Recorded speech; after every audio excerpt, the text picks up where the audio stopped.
Informasi berikutnya, Saudara, tepat sebulan sebelum pelantikan Prabowo Subianto sebagai Presiden ke-8, revisi Undang-Undang Kementerian disahkan DPR.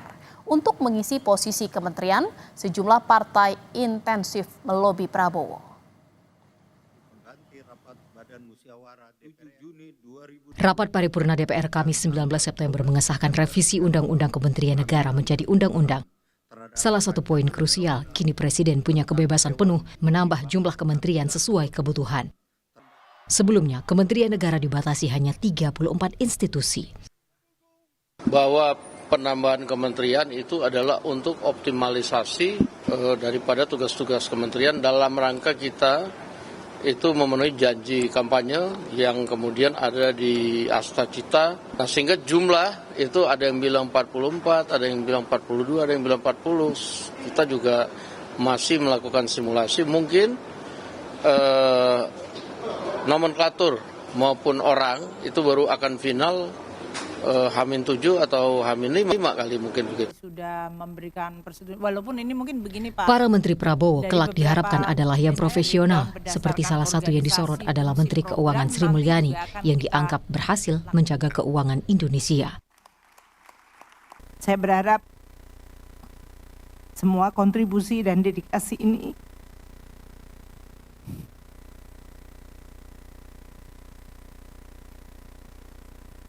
telah bisa menyumbang untuk membangun Indonesia. Terima kasih kepada semuanya.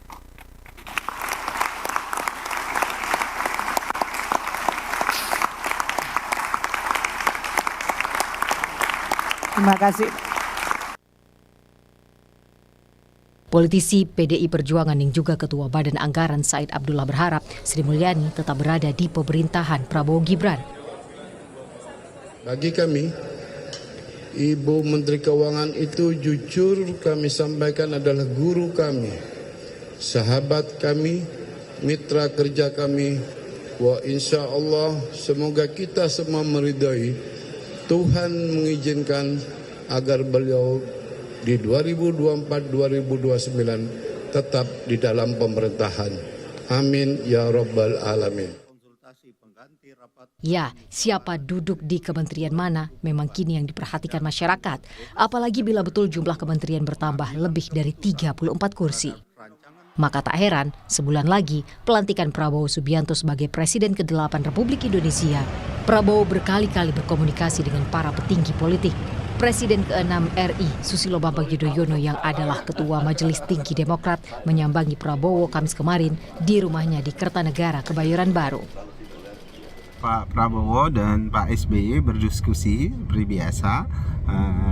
Pak Prabowo mendengarkan masukan-masukan dari Pak SBY. Pak Prabowo tentu ingin mendengarkan banyak masukan dari Pak SBY, apalagi di tengah kondisi geopolitik dan geostrategis yang sangat dinamis. Tentu tantangan kepemimpinan Presiden ke-8 dalam hal ini Pak Prabowo nanti itu akan sangat dinamis. Tak cuma SBY, tapi juga Ketua Umum Partai Nasdem, Surya Paloh, yang sering berkomunikasi dengan Prabowo membahas kabinet. Apakah sudah ada bicara-bicara? Sudah lebih dari satu kali pembicaraan.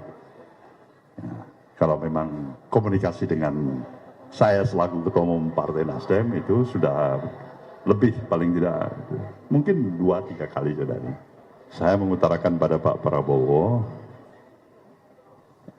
Nasdem memberikan kesempatan kepada beliau dan kepada seluruh polisi kebijakan beliau untuk memprioritaskan seluruh partai-partai politik di luar Partai Nasdem untuk masuk di kabinet.